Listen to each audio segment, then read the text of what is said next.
Dalam bernegara, Amerika menggunakan strategi banyak muka untuk menaklukkan negara lain. Catatan yang kita sepakati adalah negara Amerika itu negara agresor. Banyak alat mereka untuk melakukan agresi dengan smart power-nya, seperti atas nama demokrasi, atas nama HAM, atas nama peacekeeping, menggunakan kekuatan dolar dan kendali negara lain dengan hutang memakai IMF, memakai World Bank, serta lembaga rating. Pengusaha besar Amerika melakukan hostile takeover ala Wall Street milik swasta untuk makan swasta negara lain. Private equity army dan defense kontraktor masuk ke sebuah wilayah sebelum kemudian mengambil sumber daya alam suatu negara, dan itu banyak sudah dilakukan. Libya disikat, Irak disikat, dan banyak negara lagi. Kemudian sisi lain, Tiongkok juga sama di dalam melakukan agresi ekonominya demi menghidupkan 1,5 miliar penduduk Tiongkok. Tiongkok memakai 3 instrumen utama, yaitu mengendalikan hukum sebuah negara, mengendalikan media di negara yang akan dia incar, dan pejabat di suatu wilayah atau negara yang ditarget. Kemudian Tiongkok melakukan siraman ekonomi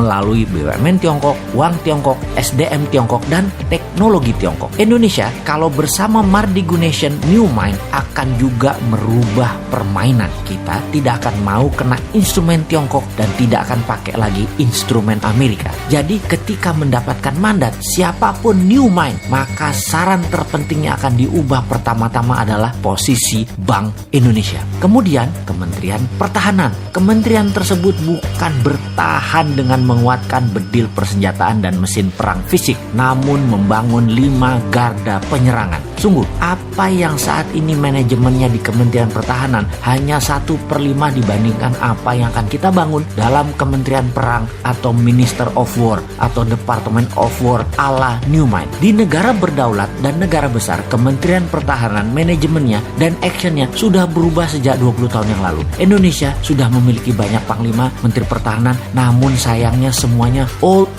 mind, kunonya kebablasan. Sekali lagi, ke depan bukan lagi Department of Defense. Itu hanya satu di antara 5 pilar Kementerian Perang Republik Indonesia versi New Mind. Dalam Kementerian Perang ada divisi propaganda luar negeri, ada divisi ekonomi luar negeri, ada divisi telekomunikasi, IT, warfare by others means, atau berbagai jenis perang seperti perang sel, terorisme, biological warfare, dan counter insurgency warfare akan melengkapi selain saat ini yang kita punya 3 matra militer, darat, laut, udara. Panglima tentara adalah wamen atau wakil menteri, atau bisa juga merangkap sebagai menteri pertahanan tergantung kebutuhan dan situasi serta kemampuan individu panglima tersebut. Dimana kalau panglimanya juga menteri perang, wamennya dari instrumen lain yaitu sipil yang berpengalaman luar negeri. Itu bisa juga. Atau dibalik, mana yang penting? Yang penting mereka paham, berani bertindak, dan cepat mengambil keputusan.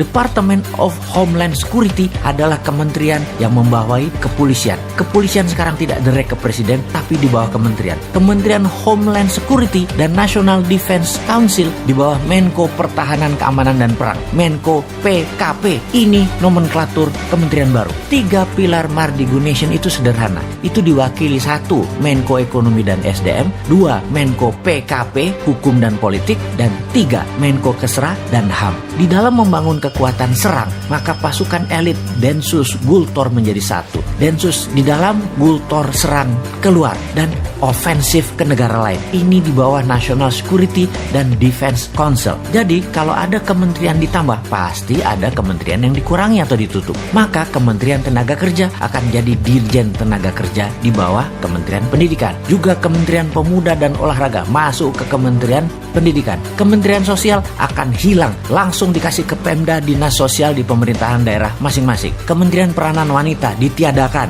masuk di bawah Menko Kesra aktivitasnya. Penggabungan beberapa kementerian juga dilakukan karena keterkaitan lebih mudah koordinasinya di bawah satu payung kementerian. Kementerian daerah tertinggal jadi dirjen di PUPR. Intinya kementerian saat ini akan berkurang 40% jumlahnya. Pastinya Kementerian BUMN akan ditutup. Perusahaan BUMN dikurangi jadi di bawah 20 dari 800 BUMN saat ini. Akan di-merger, ditutup, dijual ke publik IPO hingga mayoritas 100% dijual. BUMN langsung berada di bawah kementerian terkait. Misalnya Pertamina dan PLN di bawah Kementerian ESDM. Jadi, New Mind akan mengembalikan semua fungsi alat negara sesuai Undang-Undang Dasar 45, di mana kementerian adalah jabatan politik dan sebagai regulator, tidak lagi sebagai operator. Kemudian pastinya swasta nasional pengusahanya termasuk UKM boleh membangun dan berbisnis sama dengan Pertamina serta PLN. Boleh punya sumur minyak sendiri, penyulingan minyak sendiri, distribusi hingga SPBU. Begitu juga di listrik, bisa membangun power plant sendiri, distribusi transmisi kabel sampai ke konsumen. Percayakah ternyata harga BBM bisa lebih murah dari sekarang, harga listrik bisa lebih murah dari sekarang, serta menjangkau seluruh wilayah Indonesia karena swasta yang bergerak. Makanya New Mind itu heavy on private, kalau Old Mind itu heavy on government. Bersama Old Mind rakyat hanya disuruh nonton serta keprok-keprok tok. Bersama New Mind UKM terbang menaklukkan dunia.